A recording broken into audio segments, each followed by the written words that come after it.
facial expressions, and eye contact to express your message and deliver your message. Express your speech and deliver your message. And to make body language smooth and natural.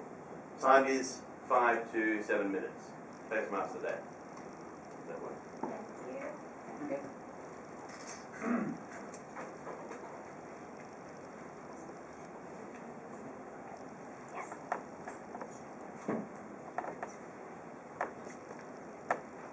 Please welcome Toastmaster Joan for her 5th speech.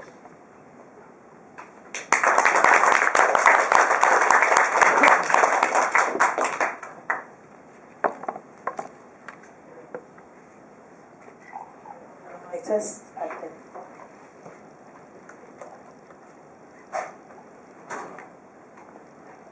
Oops, sorry.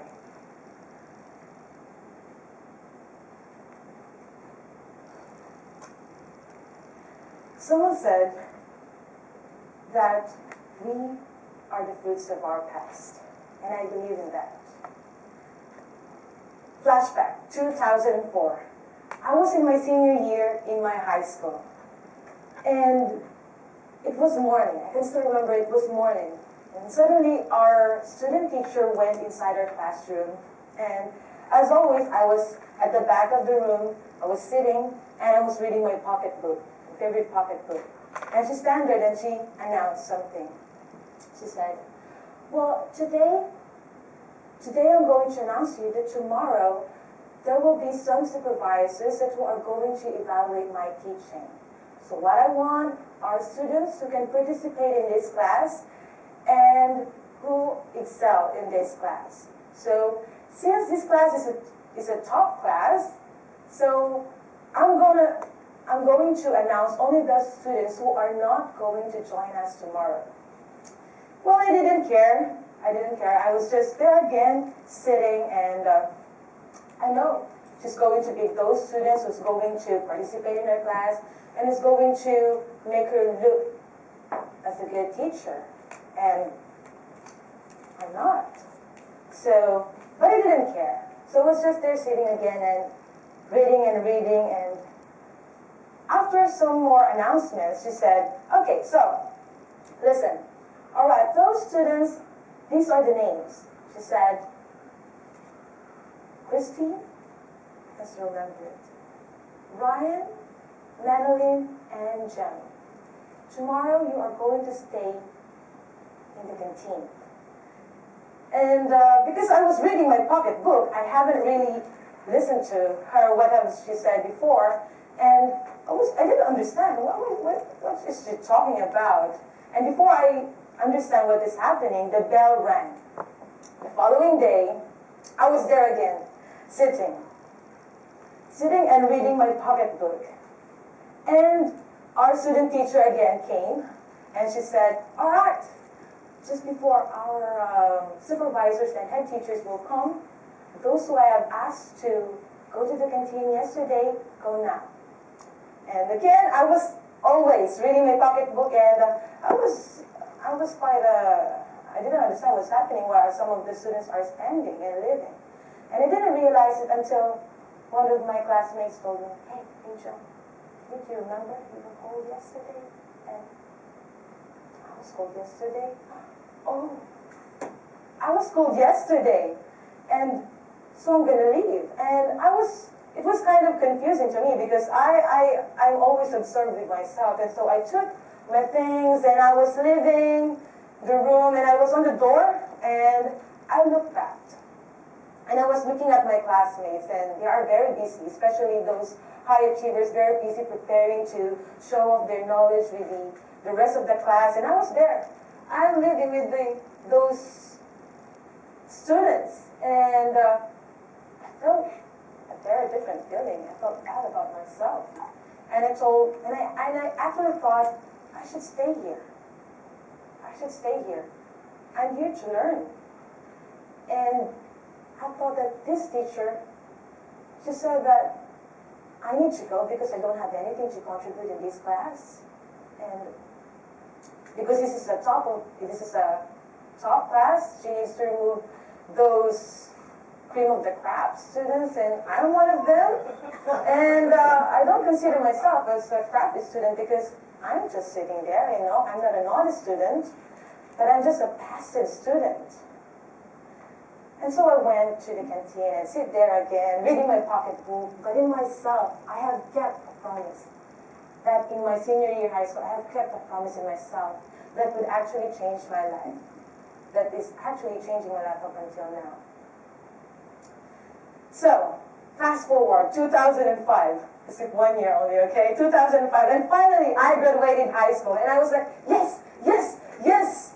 And my neighbors, you know, it's a little town, and they were actually, really? So you're graduating? Because I have a reputation as a, you don't know me, as a gambler. I love to play cards with my friends and bet some money. And they didn't expect me to graduate at all, but I didn't care. So I went to city and studied college, and with the same school with my sister. And my sister was so excited to see her little sister studying, but she knows that her sister is lacking in school. And she was looking at the window.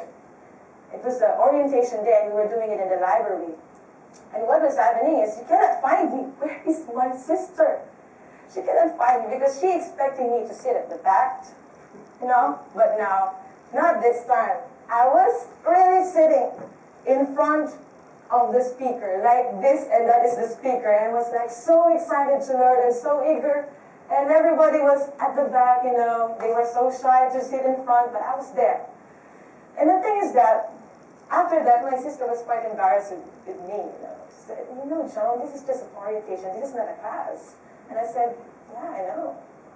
And she said, it seems like this is your first time to go to school. And I said, yeah, I know. But this is the first time that I want to study. And I said to myself, when I get to college, remember the time that I was taken out of my class? I said, I promised to myself to do things when I get to college. And that is to learn and to give my best.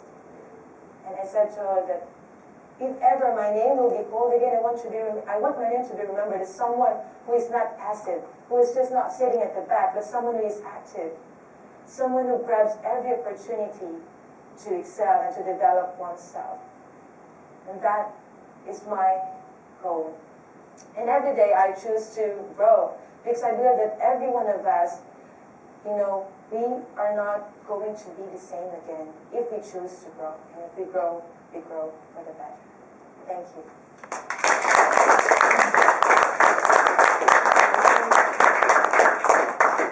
Very inspiring as always. Shall I sit in the front now?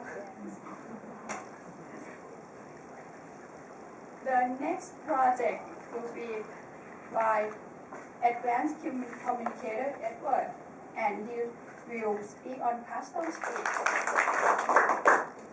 Toastmaster Day, fellow Toastmasters. Joan, the second time. The first time I evaluated you for this speech. The speech is gestures. Using stance, movement, facial expressions, eye contact, to emphasize your speech and to get your point across and make it natural and smooth. The first time you gave this speech, you're leaning on the crutch of PowerPoint and hiding behind the shield of the microphone. I was very, very happy to see you threw the crutch away. You threw away the shield, and then you're out here communicating to us. That was a great big step in the right direction. One thing I'd recommend is that if you do something you don't mean, follow Patrick's advice and pretend you meant it. Don't say sorry. When you drop the chair at the start, confidence is all about pretending to be confident. I meant to do that.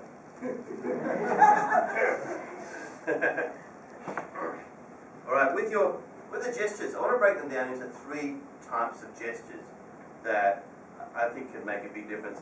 The first one is acting your words. And you did this a bit with the seat. You talked about sitting down and going through the action of sitting down. Or moving forward, seeing the front, the people behind, and looking up. So you're acting your words there. That helps a bit. That's good. You could have done, you did that a little bit too when you're looking in the window. Okay, acting your words. The other word is emphasizing your words. And then it's talking about making a promise to yourself. You emphasize your words like this, it adds meaning to the speech because it will see the feeling of what a promise is. The third one that I really like is when you use gestures to add to your speech that are not in your speech already. And the one I liked the most was when your colleague said to me, "Hey John, nudged you like this." That really added a lot of flavour, a lot of texture to the speech. You can really see you sitting there and say, "Hey John." You don't say nudge, but it adds a lot to the speech. So these are the three things that you did. There are a lot of opportunities to add more. I went through the speech, just for the first minute of the speech, I was looking at words like suddenly, inside, reading, excel, top, not, look like a good teacher. All these things are opportunities to do a gesture. And what I suggest to you for your next speech is go through your speech and make a gesture for each sentence. When Edward did his speech for that he won the Thailand International Speech Contest, he put one gesture in every sentence. Every paragraph, he had a movement. And if you can do that, you can really make a great speech. The other one is make it confident. You're counting. 1, 2, 3. Instead of that, 1, 2, 3. Make it big. We can all see it. And the third one is practice it in front of the mirror. You teach music, you don't say, okay, memorize these notes and then play. In fact, you have to practice it and hear it and you see it in the mirror. So I think with those things, you could really improve a lot. You can ring the bell whenever you like, it's alright. I'm joking. DTM means don't time me. So with this thing, it is something you have to keep working on. I try to keep working on it. Try to put one gesture in every sentence and you'll improve a lot over the next 5 years. Thank you very much, Sheraton.